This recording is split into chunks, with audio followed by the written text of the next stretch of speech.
Welcome back to our channel. So இப்போ நம்ம பார்க்க போகிறது 7th ஓல்டு தமிழில் பருவம் 2ல் இயல் 1 தான் நம்ம பார்க்க போகிறோம். ஸோ இந்த இயல் 1ல் முதோடத்தோனே என்ன கொடுத்துருக்காங்கன்னா திரியடிகம். ஓகே, ஸோ திரியடிகம் நியூ சிலபஸில் இருக்குது. ஸோ இது சம்மந்தமான டீட்டெயில்ஸ் நல்லா தெளிவாக தெரிஞ்சுக்கணும். பாடல் வரிகள் மற்ற இன்ஃபர்மேஷனையும் நல்லா தெளிவாக தெரிஞ்சுக்கணும். இப்போ ஃபஸ்ட்டு திரியடிகம் இந்த நூலோட ஆசிரியர் நல்லாதனார். ஓகேங்களா? ஸோ அப்போது திரியடிகம்னா என்ன அப்படின்னா சுக்கு, மிளகு, திப்பிலி இந்த 3 சேர்ந்தது உடலுக்கு நல்லதுங்கிற மாதிரி மூன்று கருத்துக்கள் கொடுத்துருப்பாங்க. ஓகே, ஸோ ஒவ்வொரு பாடல்லுமே மூன்று கருத்துக்கள் கொடுத்துருப்பாங்க. இப்போ திரியடிகம் அப்படின்னா கண்டிப்பாக நம்மளுக்கு அந்த 3 ஞாபகம் வரணும். சுக்கு, மிளகு, திப்பிலி அப்படிங்கிறது அது சாப்பிட்டோம்னா நல்லது. ஓகேங்களா? ஸோ அப்போ திரியடிகத்தோட ஆசிரியர் நல்லாதனார். ஓகேவா? ஸோ திரியடிகம் அப்படின்னா சுக்கு, மிளகு, திப்பிலி அதை சாப்பிட்டோம் அப்படின்னா நல்லது. ஸோ திரியடிகத்தோட ஆசிரியர் நல்லாதனார். இந்த மாதிரி நீங்கள் மைண்டில் வச்சுக்கலாம். ஓகேங்களா? ஸோ ரொம்ப ஈஸியானதான். அடுத்து கொடுத்துருக்க ஒவ்வொரு கருத்துக்களுமே ரொம்ப ரொம்ப முக்கியமானது. ஃபர்ஸ்ட்டு இப்போ தூயவர் செயல்கள் அப்படிங்கிற ஒரு கான்செப்டில் இங்கே 3 செயல்கள் தூயவர்கள் பண்ணக்கூடியது அப்படிங்கிற சொல்லியிருப்பாங்க. இப்போ ஃபர்ஸ்ட் பாடல் வரிகளை தெரிஞ்சுக்கோங்க. உண்பொழுது நீராடி உண்டலும், அதாவது சாப்பிட்றதுக்கு முன்னாடி நல்லா குளிச்சுட்டு சாப்பிடணும் அப்படிங்கிறதா. அடுத்து என்பெரினும் பால் பற்றி சொல்லா விடுதலும், அதாவது நம்ம ஒரு சார்ந்து யாருக்கும் நம்ம பொய் சாட்சி சொல்றது இந்த மாதிரிலாம் எதுவும் வச்சுக்கூடாது அப்படின்னு சொல்றாங்க. இது 2வது. 3வது தோல்வற்றி சாயினும் சான்றாண்மை குன்றாமை. ஸோ அது ஆக்சுவலாக என்ன அப்படின்னா நம்ம கஷ்டப்படுற நாட்களில் கூட ஒழுக்கமற்ற செயல்களில் நம்ம எதுவும் நடந்துடக்கூடாது, ஒழுக்கத்தோடு நடந்துக்கணும் அப்படிங்கிற இந்த 3 கருத்துக்கள் சொல்கிறாரு. இந்த 3 செயல்களுமே தூயம் என்பார் தொழில், அதாவது தூயவரோட செயல்கள் அப்படிங்கிற சொல்லியிருக்காங்க. ஸோ இப்போ பாடல் வரிகளே ஓரளவுக்கு நம்ம தெளிவாக புரிஞ்சுக்க முடியும். அப்போ இங்கே 3 கருத்துக்கள் சொல்லியிருக்குது. அதோட பொருள் தெரியல அப்படின்னா தெரிஞ்சுக்கோங்க. நீராடிய பின் உண்ணுதல், பெரும்பயன் கிடைத்தாலும் பொய்ச்சாட்சி சொல்லாமல் இருத்தல், உடல்வாடி தளர்ந்த போதும் அறிவு ஒழுக்கங்களில் குன்றாது இருத்தல் ஆகிய 3ம் மனம், மொழி, மெய்களால் தூய்மை உடையவரின் செயல்கள். அப்போ தூய்மை உடையவரின் செயல்களாக 3 கருத்துக்கள் என்னென்ன சொல்கிறாங்க அப்படிங்கிறத எந்த பாடல் மூலயமா சொல்கிறாங்க? திரியடிகம். திரியடிகத்தோட ஆசிரியர் யார்?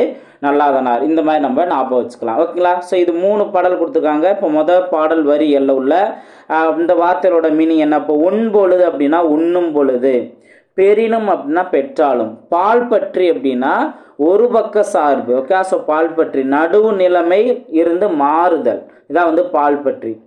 தோல்வற்றி தோல் சுருங்கி, சாயினும் அப்படின்னா அழியினும், சான்றாண்மை அறிவு ஒழுக்கங்களில் நிலைத்து நிற்றல், அறிவு ஒழுக்கங்களில் நிலைத்து நிற்றல். குன்றாமை அப்படின்னா குறையாது இருத்தல். தூயம் அப்படின்னா தூய்மை உடையவர், தூயம் அப்படின்னா தூய்மை உடையவர். ஓகேங்களா? ஸோ அடுத்தது பாருங்க, இதே திரியடிகத்தில் உள்ள அடுத்த பாடல் வரிகள். ஸோ கண்டிப்பாக பாடல் வரிகள்லாம் நம்ம அடுத்தடுத்து நம்ம இன்னொன்று மறுபடியும் ரிவைஸ் பண்ணணும். ஓகேங்களா? ரைட். அடுத்தது அற உணர்வு உடையாரிடத்து உள்ளவை. ஓகே, ஸோ அற உணர்வு உடையாரிடத்து உள்ளவை அப்படிங்கிறதெல்லாம் என்னென்ன சொல்லியிருக்காங்க? இல்லார்கொன்றியும் உடைமையும் இவ்வுலகில் நில்லாமையுள்ளும் நெறிப்பாடும் எவ்வுயிர்க்கும் துன்புறுவ செய்யாத தூய்மையும் இம்மூன்றும் நன்றறியும் மாந்தர் குல. ஸோ இது என்னன்னா இப்போ பாருங்களேன், ரொம்ப அழகாக அதோட மீனிங் கொடுத்துருப்பாங்க. வறியவருக்கு பொருளை அளித்தல். ஓகே, ஸோ யார் இறங்கி கேட்குறாங்களோ அவங்களுக்கு பொருளை அளித்தல். அடுத்து 2வது பாருங்க, இவ்வுலகத்து பொருட்களின் நிலையாண்மையை அறிந்து நல்வழியில் நிற்றல். ஸோ இவ்வுலகத்தில் இருக்க பொருள்கள்லாம் அது ஒரு நிலை இல்லாதது அப்படிங்கிற உண்மையை புரிஞ்சு நல்வழியில் நிற்கணும். ஓகேங்களா? அதுக்கு அடுத்தது எவ்வுயிரையும் துன்புறுத்தாத நிலையில் வாழ்தல் என்னும் 3ம் அறவழியில் நடக்கும் மக்களுக்கு என்றும் உண்டு. ஸோ இப்போ அறவழியில் நடக்கக்கூடிய மக்களுக்குரிய 3 குணங்கள் என்ன அப்படிங்கிறத இங்கே சொல்லியிருக்காரு. ஈயும் அப்படின்னா அழிக்கும், நில்லாமை அப்படின்னா நிலையாமை, நெறி அப்படின்னா வழி, தூய்மை அப்படின்னா தூய தன்மை, மாந்தர் அப்படின்னா மக்கள். ஓகே, ஸோ மாந்தர் அப்படின்னா மக்கள். நம்ம ஆடவர் அப்படின்னா ஆண்கள் இந்த மாதிரிலாம் நம்ம சொல்லுவோம்ல, ஸோ அந்த மாதிரி மாந்தர் அப்படின்னா மக்கள். அடுத்தது கவனிங்க, புதரில் விதைத்த விதை. ஆக்சுவலாக புதரில் விதைத்த விதையா என்ன மாதிரி கருத்தை சொல்கிறாருன்னு பாருங்க. முறை செய்யான் பெற்ற தலைமையும். ஓகே, ஸோ இங்கே அறம் தவறாது செயல்படும் ஆற்றல் இல்லாதவன் பெற்ற தலைமை. ஓகேவா? ஸோ அப்போ அறம் தவறாது செயல்படும் ஆற்றல் இல்லாதவன் அவன் தலைமை பொறுப்பு ஏற்றால் என்ன ஆகும்? மேலும் மேலும் அழிவுதான் வரும். ஓகேங்களா? அதே போல் நெஞ்சில் நிறையிலான் கொண்ட தவமும். ஓகே, அதாவது ஒழுக்கம் இல்லாதவன் மேற்கொண்ட தவம். ஓகே, ஸோ ஒழுக்கம் இல்லாதவன் ஒரு தவம் மேற்கொண்டா அது நடக்குமா? நடக்காது. அதே போல் நிறை ஒழுக்கம் தேற்றாதான் பெற்ற வனப்பும், அதாவது மேலான ஒழுக்கத்தை கடைபிடிக்காதவன் பெற்ற அழகு. ஓகே, ஸோ மேலான ஒழுக்கத்தை கடைபிடிக்காதவன் பெற்ற அழகு அதுவும் நிலைத்து நிற்காது. இந்த மூன்றுமே என்னாகும் அப்படின்னா எதில் போட்ட விதை அப்படின்னா தூற்றின் கண் தூவிய வித்து. அதாவது தூர் அப்படின்னா புதர். ஓகே, புதர். இப்போ புதருக்குள்ள ஒரு விதை இருந்துச்சு அப்படின்னா அது வளருமா? வளராது. ஓகே, ஸோ வெயில் படாமல் அதுக்கு சரியான சத்து எல்லாம் எதுவுமே கிடைக்காம வளராது. ஸோ அதே போல தான் அறம் தவறாது செயல்படும் ஆற்றல் இல்லாதவன் பெற்ற தலைமையும் ஒழுக்கம் இல்லாதவன் மேற்கொண்ட தவம் மேலான ஒழுக்கத்தை கடைபிடிக்காதவன் பெற்ற அழகு ஆகிய மூன்றும் புதரில் விதைத்த விதை போன்றது அப்படிங்கிறத நல்லாதனார் திரியடிகம் மூலமா சொல்றாரு. ஓகே, ஸோ இங்கே என்ன நிறை அப்படின்னா ஒழுக்கம், மேலான அதாவது நிறை ஒழுக்கம் அப்படின்னா மேலான ஒழுக்கம், தேற்றாதான் அப்படின்னா கடைபிடிக்காதவன், தேற்றாதான் அப்படின்னா கடைபிடிக்காதவன், வனப்பு அப்படின்னா அழகு, இது நம்மளுக்கு நல்லாவே தெரியும். தூறு அப்படி புதர். ஓகேங்களா? வித்து அப்படின்னா விதை. இது மூணுமே கேட்டிருக்காங்க. ஸோ அதனால நல்லா தெளிவாக நோட் பண்ணிக்கோங்க. அடுத்து ஆசிரியர் குறிப்பு. ஸோ கண்டிப்பாக நம்ம தெரிஞ்சுக்கணும்ல. திரியடியத்தின் ஆசிரியர் நல்லாதனார் நம்ம ஷார்ட்கட் மூலமாகவே நம்ம தெரிஞ்சுக்கிட்டோம். இவர் திருநெல்வேலி மாவட்டத்தை சேர்ந்த திருத்து என்னும் ஊரினர் என்பர். அப்போ இவர் எந்த மாவட்டத்தை சேர்ந்தவர் அப்படின்னா திருநெல்வேலி மாவட்டத்தில் எந்த ஊர் அப்படின்னா திருத்து அப்படிங்கிறத சொல்லலாம். அடுத்து இவருக்கு பேர் இருக்கு என்ன அப்படின்னா செரு அடுத்தோள் நல்லாதான் என பாயிரம் குறிப்பிடுவதால் இவர் போர் வீரராக இருந்திருக்கலாம் என கருதப்படுகிறது. அப்ப நல்லாதனாருக்கு பேர் என்ன? வேற பேரு செரு அடுத்தோள் நல்லாதான். அடுத்து நூறு குறிப்பு. திரியடிகம் 14 கீழ்கணக்கு நூல்கள் ஒன்று. ஓகே, ஸோ 14 கீழ்கணக்கு நூல்கள் அறநூல்கள் தான் நம்ம இங்கே மெயினாக நியூ சிலபஸில் இருக்குது. இந்நூல் 100 வெண்பாக்களை உடையது. ஓகே, ஸோ திரியடியத்துக்கு எத்தனை வெண்பாக்கள் உள்ளது? 100 வெண்பாக்கள் உள்ளது. ஓகே, இதை நீங்கள் நோட் பண்ணிக்கணும். அடுத்து சுக்கு மிளகு திப்பிலியால் ஆன மருந்துக்கு பெயர் திரியடிகம். ஓகே, அப்போ திரியடிகம் அப்படின்னா எந்த மருந்துன்னு சொல்லுவாங்க? சுக்கு மிளகு திப்பிலி. இம்மருந்தை உண்ட மனிதர்களுக்கு உடல் நோய் நீங்கும். இதனை போன்றே ஒவ்வொரு திரியடிக பாடலிலும் 3 கருத்துக்கள் மக்களின் மனமயக்கத்தை போக்கி தெளிவை ஏற்படுத்தும். அப்போ திரியடிகம் ஒவ்வொரு பாடல்லையும் எத்தனை கருத்து இருக்கு? 3 கருத்து இருக்கு. மொத்தம் எத்தனை வெண்பாக்கள் இருக்கு? 100 வெண்பாக்கள் இருக்கு. திரியடிகத்தோட ஆசிரியர் யாரு? நல்லாதனார். திரியடிகம்னா என்ன? சுக்கு மிளகு திப்பிலி. இந்த மருந்து பொருட்களுக்கு பெயர் தான் திரியடிகம். Okay, right. ஸோ இதை நம்ம தெரிஞ்சுக்கணும். அடுத்து நூலோட பயன் என்ன? திரியடிகம் பாடலில் உள்ள 3 அறக்கருத்துக்களும் கற்போரின் மனதில் உள்ள அறியாமையாகிய நோயை போக்கி அவரை குன்றின் மேலிட்ட விளக்காக சமுதாயத்தில் விளங்க செய்யும். அப்போ 3 அறக்கருத்துக்களும் கற்போரின் மனதில் உள்ள அறியாமை என்னும் நோயை போக்கக்கூடிய நூலாக இருப்பது என்ன? திரியடிகம். ஓகேங்களா? ரைட். இந்த மாதிரி நம்ம ஞாபகம் வச்சுக்கலாம். அடுத்தது இப்போ இதில் உள்ள கேள்வியை பாருங்க. பால் பற்றி சொல்லா விடுதலும். பால் பற்றி அப்படின்னா ஒரு பக்க சார்பு அப்படின்னு மென்ஷன் பண்ணியிருப்பாங்க. இங்கே ஒரு பக்க சார்பின்றி. நில்லாமையுள்ளும் நெறிப்பாடும். இவ்வடியில் வழி என்னும் பொருள் தரும் சொல் என்ன? நில்லாமையா உள் அப்படிங்கிறதா? நெறி அப்படின்னா ஸோ நெறி அப்படிங்கிறதா அதுக்கான ஆன்சர். வனப்பு என்னும் சொல்லின் பொருள் அழகு. ஓகேங்களா? ஸோ திரியடிகம் பெயர்க்காதன என்ன? சுக்கு மிளகு திப்பிலி. நல்லாதனார் அவர் எந்த மாவட்டத்தை சேர்ந்தவர்? திருநெல்வேலி மாவட்டத்தை சேர்ந்தவர். எந்த ஊர்? திருத்து அப்படிங்கிற ஊர். இவருக்கு பேர் என்ன? அதை கொஞ்சம் பார்த்துக்குவோம். செரு அடுத்தோள் நல்லாதான். செரு அடுத்தோள் நல்லாதான் அப்படிங்கிறது இவரோட பேர். ஓகேங்களா? ஸோ இந்த மாதிரி கேள்வியெல்லாம் கொஞ்சம் ரிவைஸ் பண்ணிட்டோம் அப்படின்னா நமக்கு இன்னும் கொஞ்சம் ஞாபகம் இருக்கும். தூய்மை உடையவரின் செயல்கள் அப்படின்னா குளிச்சுட்டு சாப்பிடணும். ஓகேங்களா? ஸோ பொய் சொல்லாமல் இருக்கணும். ஒரு சார்ந்து யாருக்கும் பொய் சாட்சி சொல்லக்கூடாது. அதே போல்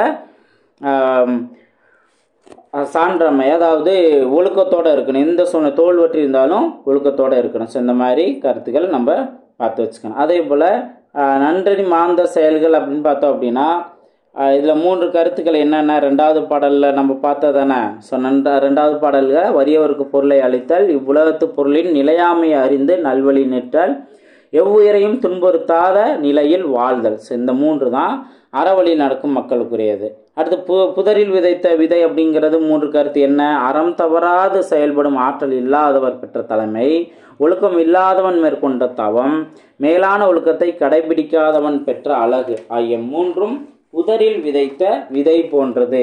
இந்த மாதிரி 3 கருத்துக்கள் இங்கே இதில் சொல்லியிருக்காரு. ஓகே, ஸோ இதை நம்ம தெரிஞ்சுக்கலாம். ஓகே, நெக்ஸ்ட் நம்ம பார்ப்போம்.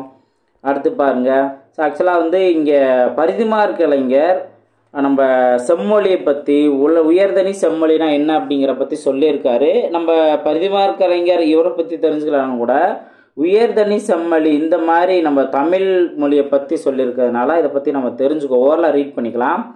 தான் வழங்கும் நாட்டின் கண் உள்ள பல மொழிகளுக்கும் தலைமையாக உள்ள தகுதியும் அவற்றிலும் மிக்க மேன்மை உடையதுமான மொழியே உயர்தனி செம்மொழி. அப்போ உயர்தனி செம்மொழினா என்ன அப்படிங்கிறத பரிதிமார் கலைஞர் சொல்லியிருக்காரு. தான் வழங்கும் நாட்டின் கண் உள்ள பல மொழிகளுக்கும் தலைமையாக உள்ள தகுதியும் ஆகியவற்றிலும் மிக்க மேன்மை உடையதுமான மொழியே உயர்தனி செம்மொழி. இவ்விலக்கண அடிப்படையை ஆராயுமிடத்து தமிழ் மொழியானது தெலுங்கு, கன்னடம், மலையாளம் முதலியவற்றுக்கெல்லாம் தலைமையும் அவற்றினும் மிக்க மேன்மையும் உடையதாகையால் உயர் மொழியாக திகழ்கிறது. தான் வழங்கும் நாட்டில் பயிலும் மற்றைய மொழிகளின் உதவியின்றி தனித்து இயங்க வல்ல மொழியே தனிமொழி எனப்படும். அப்போ தனிமொழி அப்படின்னா என்ன? மற்ற நாட்டில் வழங்கும் பயிலும் மற்றைய மொழிகளின் உதவியின்றி தனித்து இயங்க வல்ல மொழியே தனிமொழி அப்படின்னு சொல்லியிருக்காங்க. அடுத்தது, திருந்திய பண்பும் சீர்த்த நாகரிகமும் பொருந்திய தூய மொழி புகழ செம்மொழியாம் எமது இலக்கணம். ஆக்சுவலாக உயர்தனி செம்மொழியை பற்றியும் சொல்கிறாரு, தனிமொழியை பற்றியும் சொல்கிறாரு, அதே போல் செம்மொழிங்கிறத பற்றியும் சொல்கிறாரு. இது எல்லாருக்குமே பொருத்த முடியாது. நம்மளோட தாய்மொழி தமிழ் அப்படிங்கிறத இங்கே மென்ஷன் பண்ணியிருக்காங்க. ஓகேங்களா? ஸோ இது ஒருவேளை இதை இன்டெரக்டாக கேட்டாங்க அப்படின்னா நம்ம நோட் பண்ணிக்கலாம். இப்போ அடுத்தது காந்தியடிகள் கடிதம். ஸோ இதுவும் பார்த்தோம் அப்படின்னா காந்தியடிகள் ஒரு உரையாற்றிருப்பார், அதை பற்றி சொல்லியிருப்பாங்க. ஒரு கடிதம் எழுத மாதிரி சொல்லியிருப்பாங்க. ஆக்சுவலாக இது எங்கே? குஜராத்தில் இருந்து 2/10/1917 நடந்தது. ஆக்சுவலாக 2/10 அப்படின்னாவே காந்தியடிகள் பிறந்த நாள். ஓகேங்களா? ரைட். அக்டோபர் 2 அப்படின்னு சொல்லுவோம்ல. ரைட். இப்போ இங்கே என்னென்ன சொல்லியிருக்காங்க, எக்ஸாம் பாயிண்ட் ஆஃப் வியூவில் என்னென்ன அப்படிங்கிறத நம்ம பார்த்துக்கலாம். இப்போ பாருங்கள், குஜராத் மாநிலத்தில் நான் ஆற்றிய உரையை உங்களுக்கு தெரிவிக்க வேண்டும் என விரும்புகிறேன். ஆக்சுவலாக குஜராத் மாநிலத்தில் ஒரு உரையாற்றியிருப்பார். பயிற்று மொழியை விட நிறைவான தெளிவான ஒரு முடிவுக்கு வருவது தான் கல்வி கற்பித்தலில் நாம் செய்ய வேண்டிய முதல் செயல். அப்போ கல்வி கற்கிறதுல நம்ம என்ன முதல் செயல் செய்யணும்? பயிற்று மொழியை பற்றி நிறைவான தெளிவான ஒரு முடிவுக்கு வருவது தான். பயிற்று மொழியை குறித்து சிந்திக்காமல் கல்வி கற்பது அடித்தளம் இல்லாமல் கட்டடத்தை எழுப்புவதை போன்றது. இதெல்லாம் யார் சொன்னது? காந்தியடிகள் சொல்லியிருக்காங்க. ஓகே, ஸோ அப்போ எந்த மொழியில் நம்மளோட தாய்மொழி எந்த மொழியில் நம்ம கற்றுக்கணும் அப்படிங்கிறத சொல்லியிருப்பார். ஓகே, அடுத்து எக்ஸாம் பாயிண்ட் ஆஃப்ல வேறு என்னென்ன தேவை அதை நம்ம பார்த்துக்கலாம். இப்போ இவர் சிறப்பு மிக்கவங்களா யாரெல்லாம் சொல்கிறாருன்னு பாருங்கள். கவி ரவீந்திரநாத் தாகூர் ஈர்ப்பான இலக்கிய நடையின் உயர்வுக்கு காரணம். இலக்கிய நடையின் உயர்வுக்கு காரணம் என்ன சொல்கிறாரு? ஆங்கிலத்தில் அவருக்கு இருந்த அறிவு மட்டுமன்றி தம்முடைய தாய்மொழியின் மீது அவருக்கு இருந்த பற்றுதலும் தான். ஓகே, ஸோ ஆங்கில அறிவு இருந்தாலுமே கூட அவருக்கு தாய்மொழியின் மீது உள்ள பற்று தான் அவருக்கு முக்கியமான இந்த இலக்கிய நடையின் உயர்வுக்கு காரணம். ஓகேவா? ஸோ ரவீந்திரநாத் தாகூரை பற்றி இப்படி சொல்கிறாரு. அதே போல் முன்சிராம் பேசும்போது குழந்தைகள், ஆண்கள், பெண்கள் அனைவரும் மிகுந்த ஈடுபாட்டுடன் கேட்கிறார்கள். இதற்கு காரணம் அவர்தான் தாய்மொழி அறிவே. ஸோ தாய்மொழி அறிவோட சிறப்பு என்ன அப்படிங்கிறத அடுத்து ஒவ்வொரு எக்ஸாம்பிளாக சொல்கிறாரு. அடுத்து உயர்ந்த மனம் படைத்த மதன் மோகன் மாளவியாவின் ஓகேங்களா? ஸோ மதன் மோகன் மாளவியாவின் ஆங்கில பேச்சு வெள்ளியை போல ஒளிவிட்டாலும் அவரது தாய்மொழி பேச்சு தங்கத்தை போன்று ஒளி வீசுகிறது. அப்போது ஆங்கில மொழி பேச்சு வெள்ளியும் போல இருக்குது அப்படின்னு சொல்கிறாரு. ஆனால் தாய்மொழி பேச்சு என்ன? தங்கத்தை போன்று ஒளி வீசுகிறது அப்படின்னு சொல்கிறாரு. அப்போ 3 பேர்த்த ஒரு எக்ஸாம்பிளாக சொல்கிறாரு. ஒன்று கவி ரவீந்திரநாத் தாகூர், ரெண்டாவது முன்சிராம், அடுத்தது மதன் மோகன் மாளவியா. ஓகேங்களா? சரி, ஒரு 3 பேர்த்த பற்றி சொல்கிறாங்க. அடுத்தது இப்போ வேற என்னன்னு பாருங்க. ஒரு பழமொழி இருக்கு. என்ன பழமொழி? வேலை தெரியாத தொழிலாளி தன் கருவியின் மீது சீற்றம் கொண்டானாம். ஓகேங்களா? ஸோ ஆடத் தெரியாதவனுக்கு தெருக்கோணல் அப்படின்னு சொல்லுவாங்கள்ல, அது மாதிரி தான். வேலை தெரியாத தொழிலாளி தன் கருவியின் மீது சீற்றம் கொண்டானாம். ஸோ இதெல்லாம் பழமொழி. ஸோ பழமொழியை நோட் பண்ணி வச்சுக்கோங்க, பின்னாடி வந்து கொஸ்டின் கேட்பாங்க. அதே போல் பள்ளிக்கூடம் வீட்டை போன்று இருத்தல் வேண்டும். குழந்தைகளுக்கு வீட்டில் தோன்றும் எண்ணங்களுக்கும் பள்ளியில் ஏற்படும் எண்ணங்களுக்கும் நெருங்கிய தொடர்பு இருத்தல் வேண்டும். சிறந்த பயன் ஏற்பட வேண்டுமாயின் அத்தகைய தொடர்பு இன்றியமையாதது. தெரிந்தறியாத ஒரு மொழியின் மூலம் கல்வி கற்பது இந்த இலக்கணத்தை குலைத்துவிடும். ஓகேவா? ஸோ ஆக்சுவலாக வந்து பள்ளிக்கூடங்கிறது வீட்டை போன்று இருத்தல் வேண்டும். குழந்தைகளுக்கு வீட்டில் தோன்றும் எண்ணங்களுக்கும் பள்ளியில் ஏற்படும் எண்ணங்களுக்கும் நெருங்கிய தொடர்பு இருத்தல் வேண்டும் அப்படின்னு சொன்னது யாரு? காந்தியடிகள். ஓகேங்களா? ரைட். ஸோ இது சொல்லியிருப்பாங்க. இது ஆக்சுவலாக வந்துட்டு என்ன, 1917ஆம் ஆண்டு புரோச் நகரில் நடைபெற்ற 2வது கல்வி மாநாட்டில் காந்தியடிகள் நிகழ்த்திய தலைமை உரை. ஓகேவா? ஸோ அப்போது இங்கே காந்தியடிகள் பார்த்தோம் அப்படின்னா 2வது கல்வி மாநாட்டில் கலந்து தலைமை உரையாற்றிருக்காரு. அது எங்கே நடைபெற்றிருக்கு? 1917 புரோச் நகரில். ஓகேங்களா? குஜராத் மாநிலம். ஓகேங்களா? இப்போ பாருங்க, காந்தியடிகள் டேஸ் மாநிலத்தில் ஆற்றிய உரையை குழந்தைகளுக்கு கூறினார். இங்கே குஜராத். ஓகேங்களா? ஸோ குஜராத். அடுத்து, வேலை தெரியாத தொழிலாளி தன் கருவியின் மீது சீற்றம் கொண்டானாம். சீற்றம். ஓகேங்களா? ரைட். அடுத்தது வேற என்ன, எக்ஸாம் பாயிண்ட் ஆஃப் வியூவில் வேறு என்னன்னு பார்ப்போம். ஸோ அதுக்கு அடுத்தது உரியது அப்படின்ட்டு ஒரு துணைப்பாடம். இது ஜஸ்ட் ஒரு ஸ்டோரி தான், இது நம்ம படிக்கணுங்கிற கட்டாயம் இல்லை. ஸோ நீங்கள் இன்ட்ரெஸ்ட் உள்ளவங்க அதை படிச்சுக்கலாம். ஓகேங்களா? ரைட். அடுத்தது இங்கே பாருங்கள், தேவநேய பாவனார். இவரும் வந்துட்டு என்ன சொல்லியிருக்காரு? தொன்மை மிக்க உலக மொழிகள் அனைத்திலும் தமிழே தொன்மை, முதன்மை, எளிமை, ஒளிமை, இளமை, வளமை, தாய்மை, தூய்மை, செம்மை, மும்மை, இனிமை, தனிமை, பெருமை, திருமை, இயன்மை, வியன்மை என்னும் பல்வகை சிறப்புகள் அனைத்தையும் ஒருங்கே பெற்றிருக்கிறது அப்படின்னு சொல்லியிருக்காரு. ஸோ ரொம்பவே சூப்பராக சொல்லியிருக்காரு. எவ்வளவு அடுக்குமொழி மாதிரி எவ்வளோ வார்த்தைகளை வந்துட்டு ஒரு சொல்லியிருக்காரு. ஸோ தேவநாய பாவனார் தான் சொல்லியிருக்காரு. ஓகேங்களா? ஸோ அடுத்தது இடுகுறி பெயரும் காரண பெயரும். மொத்தம் வந்துட்டு 4 கேட்டகரி. இப்போது இடுகுறி பெயர்னா என்னென்னு தெரிஞ்சுக்கணும், காரண பெயர்னா என்னென்னு தெரிஞ்சுக்கணும். இதுலேயே 2 வகை, காரண பெயர்லேயே 2 வகை. ஓகே? ஸோ இடுகுறி பொது பெயர்னு இருக்குது, அதே போல் இடுகுறி காரண பெயர்னு இருக்குது. அதே போல் இடுகுறி பொது பெயர், அதே போல் இடுகுறி சிறப்பு பெயர், இந்த மாதிரி. ஓகேங்களா? சிறப்பு பெயர். ஓகேங்களா? அதே போல் காரண பொது பெயர், அதே போல் காரண சிறப்பு பெயர். இது ஒன் பை ஒன்றா நம்ம தெரிஞ்சுக்கலாம். ரொம்ப ஈஸியாகவே நம்ம இதை புரிஞ்சுக்கணும். இப்போ இடுகுறி பெயர்னா என்ன அப்படிங்கிற சொல்லியிருப்பாங்க. மரம் அப்படின்ட்டு ஒரு எக்ஸாம்பிள் நம்ம எடுத்துட்டோம் அப்படின்னா, மரம் என்ற பெயர் வைத்ததற்கு எந்த காரணமும் இல்லை. இவ்வாறு நம் முன்னோர் எந்த காரணமும் கருதாமல் ஒரு பொருளுக்கு குறியீடாக இட்ட பெயரை இடுகுறி பெயர். அப்போ எந்த காரணமும் கருதாமல் பேர் வச்சிருக்கிறது தான் இடுகுறி பெயர் சொல்கிறேன். இப்போ மண், நாய், கோழி இந்த மாதிரிலாம் பெயர்லாம் வச்சுருக்காங்க அப்படின்னா அதுக்கு எந்த வித காரணமும் இல்லாமல் பேர் வச்சுருக்காங்க. அந்த பெயருக்கு வந்து என்ன சொல்லலாம்? இடுகுறி பெயர்னு சொல்லலாம். ஓகேங்களா? அடுத்தது நாற்காலி அப்படின்னு நம்ம எடுத்துட்டோம் அப்படின்னா, நாற்காலிக்கு 4 கால்கள் இருப்பதனால் அதுக்கு நாற்காலின்னு பேர் வச்சுருக்காங்க. அப்போ இந்த மாதிரி காரணம் கருதி வந்து பேர் வச்சுருக்காங்களா? இந்த மாதிரி காரணம் கருதி இட்ட பெயர்கள் காரண பெயர்கள். ஒரு ரீசனோட வச்சுருந்தாங்க அப்படின்னா அதுக்கு காரண பெயர்.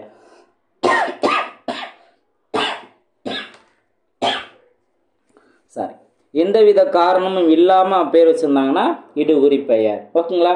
இப்போது இங்கே பாருங்கள், தமிழில் காரண பெயர்களே மீதியாக உள்ளன. அப்போது கண்டிப்பாக ஒரு ரீசனோட தான் வந்து நம்ம முன்னோர்கள் பேர் வச்சுருக்காங்க. இதுதான் அதிகமாக இருந்திருக்கு, காரண பெயர் தான் அதிகமாக இருந்திருக்கு. பிற மொழிகளில் இடுகுறி பெயர்களே மீதியாக உள்ளது. அப்போ பிற மொழிகள்லாம் வந்துட்டு என்ன, எந்தவித காரணம் இல்லாமல் வாய்க்கு வந்த பெயர்லாம் வச்சு முடிச்சிருப்பாங்க. ஓகே? ஆனால் நம்மளோட தமிழர்கள் தமிழில் ரொம்ப காரணத்தோடு தான் வந்துட்டு அங்கே பேர்லாம் வச்சுருக்காங்க. அதான் அதிகமாக இருக்குது. இப்போ பறவை அப்படின்னா அது பறக்கிறதுனால பறவை அப்படின்னு பேர் வச்சுருக்காங்க. வளையல் அது வளைஞ்சு இருக்கிறதுனால வளையல் வச்சு, செங்கல் சிவப்பாக இருக்கனால வச்சுருக்காங்க. முக்கால் 3 கால் இருக்கனால, கரும்பலகை கருப்பாக இருக்கனால கரும்பலகை வச்சுருக்காங்க. இந்த மாதிரி ஒவ்வொரு காரணத்தோடையும் வந்துட்டு நம்மளோட முன்னோர்கள் பேர் வச்சுருக்காங்க. இப்போது இதில் இன்னொன்று பார்த்தோம் அப்படின்னா, மலை, காடு, மாடு இதெல்லாம் வந்துட்டு என்ன, இடுகுறி பெயர்கள் தான். இப்போ நீங்கள் கவனிங்க, இப்போ மலை அப்படிங்கிறதுக்கும் நம்ம வகைகள் நம்ம சொல்லலாம். மேற்கு தொடர்ச்சி மலை, கிழக்கு தொடர்ச்சி குன்றுகள், கிழக்கு தொடர்ச்சி மலை, இந்த மாதிரி மலைக்குன்னு தனியாக சிறப்பாக நம்ம சொல்லலாம். அதே போல் பேர் பழனி மலை, இந்த மாதிரிலாம் நம்ம பேர் நம்ம சிறப்பு தனியாக வச்சுக்குவோம். அதே போல் காடு அப்படின்னு எடுத்துட்டாலுமே கூட நிறைய காடு வகைகள்ங்கிறது சொல்லலாம். அதே போல் மாடு அப்படின்னாமே அதில் சிறப்பு. இப்போ மாடு, அதே போல் சவளமா, நிறையா மாடோட பேர்லாம் வந்து சொல்லுவாங்க. ஓகேங்களா? ஸோ இந்த மாதிரி அடுத்த கேட்டகரி தான் இங்கே நம்ம பார்க்க போகிறோம். இப்போ அனைத்துக்கும் பொதுவாக வரும் இடுகுறி பெயர்களை இடுகுறி பொது பெயர்கள் நம்ம வச்சுக்கலாம். ஓகேங்களா? இப்போ மலை அப்படின்னு பார்த்தோம் அப்படின்னா, மலை அப்படிங்கிறதும் எல்லா வகையான மலைக்கும் ஒரு பொதுவான ஒரு பேர் தான். அப்போ ஒவ்வொரு குன்றுக்கு தனித்தனி பேர் இருந்தாலும் அதுக்கு காமனாக நம்ம என்ன சொல்லுவோம்? மலை அப்படின்னு நம்ம சொல்லுவோம்.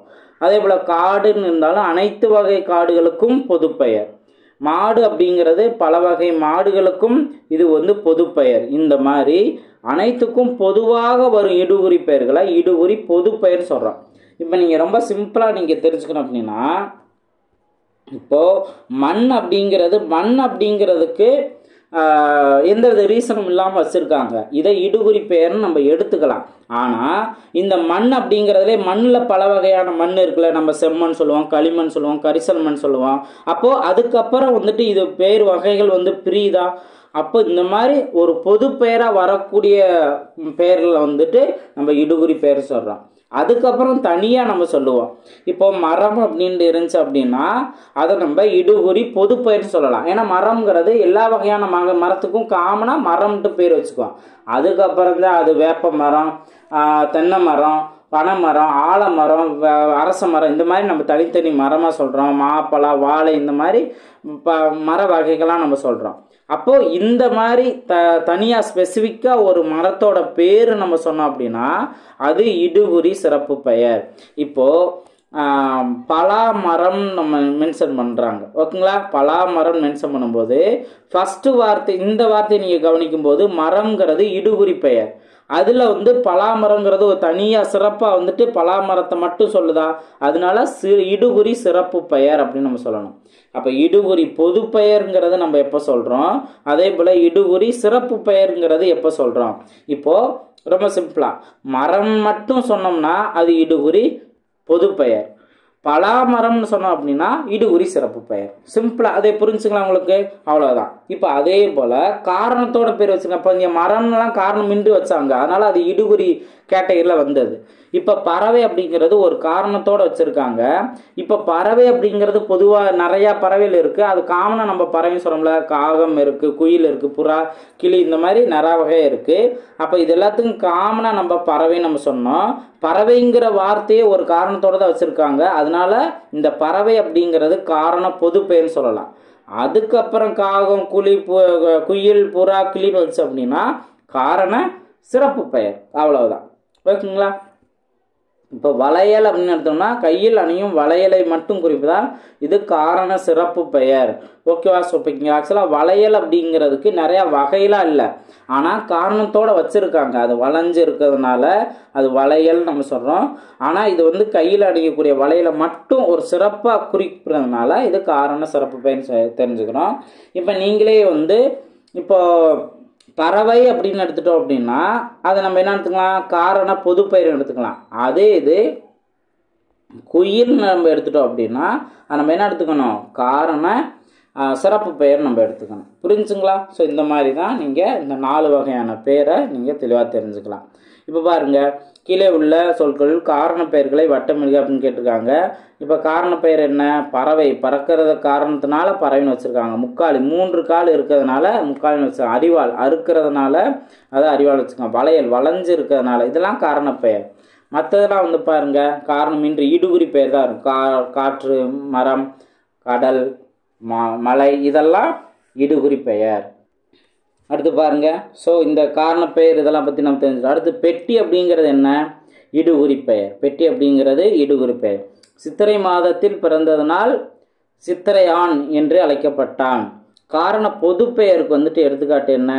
காரண பொது பெயர். இப்போது வளையல் அப்படிங்கிறது காரண சிறப்பு பெயர். அதே போல் நண்டு அப்படிங்கிறது இடுகுறி பெயர். மண் அப்படிங்கிறது தான்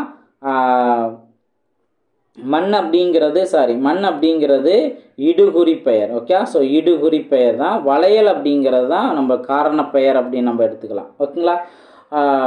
ஓகேங்களா. ஸோ இது நம்ம கரெக்டான ஆன்சர் தான். இன்கேஸ் வேறு ஏதாவது இப்போ மண் தான் கரெக்டாக வரும் அப்படின்னு நீங்கள் சொன்னாலும், இல்லை வேறு என்ன ஆன்சர் வரும் அப்படிங்கிறதையும் நீங்கள் கமெண்ட் செக்ஷனில் பதிவு பண்ணலாம். ஓகேங்களா. ஸோ இதை நான் தவறாக நோட் பண்ணிட்டேன்னு நான் நினைக்கிறேன்.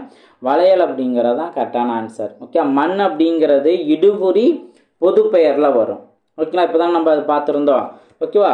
அடுத்தது காரண பொதுப்பெயர் அப்படிங்கிறது இங்கே கொடுத்துருக்க ரெண்டில் நண்டு என்ன காரணங்கிறது இல்லை, அதே போல் மண் அப்படிங்கிற காரணம் இல்லை, வளையல் அப்படிங்கிறதான் காரணத்தோடு வச்சுருக்காங்க. அதனால் வளையல் தான் காரண பொதுப்பெயர்னு எடுத்துக்கலாம். இப்போ பாருங்கள், பொறுத்து கவனிங்க. இடுகுறி பொதுப்பெயர். இடுகுறி பொதுப்பெயர் என்ன? காடு அப்படிங்கிறது இடுகுறி பொதுப்பெயர். இடுகுறி சிறப்பு பெயர் என்ன? பனை மரம். இப்போ மரம் அப்படிங்கிறது இடுகுறி பெயர் தான், அதில் பனை மரம் அப்படின்ட்டு சிறப்பாக பனை மரத்தை மட்டும் சொல்கிறதுனால அது இடுகுறி சிறப்பு பெயர். நெக்ஸ்ட்டு காரண பொதுப்பெயர். காரண பொதுப்பெயருங்கிறது என்ன? பறவை தான் காரண பொதுப்பெயர். அதில் காரண சிறப்பு பெயருங்கிறது என்ன? மரங்கொத்தி பறவை. சிறப்பாக மரங்கொத்தி பறவை மட்டும் நம்ம சொல்கிறது காரண சிறப்பு பெயர். ஸோ இதுதான் வந்து இதுக்கான ரீசன். ஸோ நல்லா தெளிவாக நீங்கள் நோட் பண்ணிக்கோங்க. ஓகேங்களா. அடுத்தது என்ன? இப்போது ஒரு பழமொழி இருக்குது, மாறி அல்லது காரியம் இல்லை. ஸோ இதுவும் ஒரு மலையோட சிறப்பினை குறிக்கக்கூடிய ஒரு பழமொழி தான், மாறி அல்லது காரியம் இல்லை அப்படிங்கிறது. ஓகேங்களா. அதுக்கு அடுத்தது பாருங்கள், இப்போ இங்கே சொற்கள் திருத்தமான சொற்களை எழுதுக. மணி நேற்று ஏன் பள்ளிக்கு வரவில்லை அப்படின்னு கேட்டது, நேற்று வகுத்த வலி அப்படின்னு சொன்னதுனால நேற்று வயிற்று வலி அப்படிங்கிறது தான் இதுக்கு சரியானது. அப்போ இந்த பேச்சு வழக்கு எழுத்து வழக்கில் அந்த பிள்ளையை திருத்தி எழுதுறதுல நம்ம நோட் பண்ணிக்கலாம். ஓகேங்களா. இப்போ அதே போல் பள்ளிக்கு அருகாமையில் என் வீடு இருக்கிறது அப்படின்னு சொல்லியிருக்காங்க. இதில் வந்துட்டு வழக்கு சொற்களை நீக்கி பள்ளிக்கு அருகில் எனது வீடு இருக்கிறது அப்படின்னு மென்ஷன் பண்ணிக்கலாம். ஓகே. ஸோ பள்ளிக்கு அருகில் எனது வீடு இருக்கிறது அப்படின்னு நோட் பண்ணிக்கலாம். அடுத்து என் வீட்டில் யாரும் இல்லை. இப்போ இங்கே என் வீடு அப்படிங்கிறது கூட நம்ம நோட் பண்ணிக்கலாம். அருகாமையில் அருகில் அப்படின்னு நம்ம நோட் பண்ணிக்கலாம். அடுத்து என் வீட்டில் யாருமே இல்லை இல்லை அப்படின்னு மென்ஷன் பண்ணியிருக்காங்களே, என் வீட்டில் யாரும் இல்லை அப்படிங்கிற மாதிரி நோட் பண்ணிடலாம். அதே போல் எம் ஊர் ஆற்றுல தண்ணியே இல்லை அப்படின்னு மென்ஷன் பண்ணியிருக்காங்க. ஸோ எனது ஊர் ஆற்றில் தண்ணீர் இல்லை அப்படிங்கிறதான் நம்ம நோட் பண்ணணும். அடுத்து என் அப்பா அதிகமாக செலவு செய்கிறார். என் அப்பா அதிகமாக செலவு செய்கிறார். இந்த மாதிரி நம்ம நோட் பண்ணிடலாம். ஓகேங்களா. அடுத்து சொற்றொடர் பொருத்தம் இங்கே கேட்டிருக்காங்க. இங்கே பாருங்கள், இதில் வந்துட்டு திணை பொருத்தம், பால் பொருத்தம், எண் பொருத்தம் இந்த மாதிரிலாம் மென்ஷன் பண்ணியிருக்காங்களே. இப்போ திணை அப்படின்னா உயர்திணை அக்ரிணையா அப்படிங்கிற மாதிரி. இப்போது கோல மயில் ஒயிலாக ஆடியது. இப்போ கோல மயில் அப்படிங்கிறது ஒரு அக்ரிணை. ஓகே. அப்போ ஆடியது அப்படிங்கிறது தான் கரெக்டானது. அக்ரிணை பயனிலையோட முடியணும். ஓகேங்களா. அதே போல் பால் பொருத்தங்கிற வண்டுகள் தேன் குடித்தன. வண்டுகள் அப்படிங்கிறது பலவின் பால் எழுவாய், குடித்தன அப்படிங்கிறது தான் இது கரெக்டானது. ஸோ இந்த மாதிரி திருத்தனில் அவங்க சொல்கிறாங்க. ஓகே, ஒவ்வொருக்கும் என்ன மாதிரி கண்டிஷன்ட்டு. அடுத்து எண் பொருத்தம் விண்கலங்கள். ஓகே. ஸோ இப்போ இங்கே வந்துட்டு அந்த பன்மையில் இருக்குது, அதனால் இது பறந்தன அப்படிங்கிறதான் சொல்லணும். ஓகேங்களா.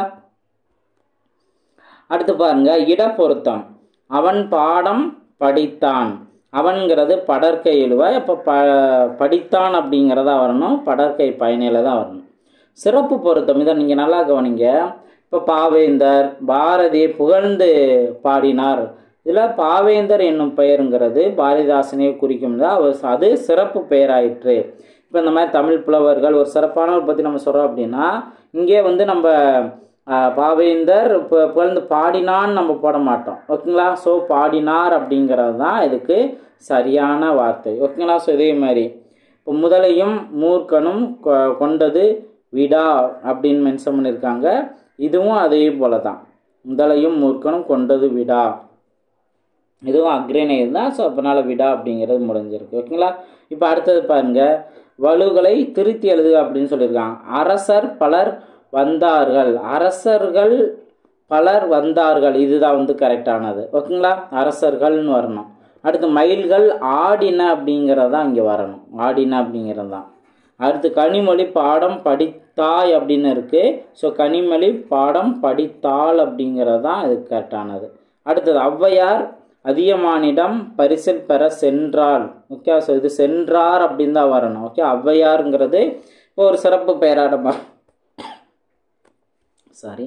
சிறப்பு பெயர் வச்சிருக்கனால சென்றார் அப்படிங்கிறது தான் கரெக்டானது.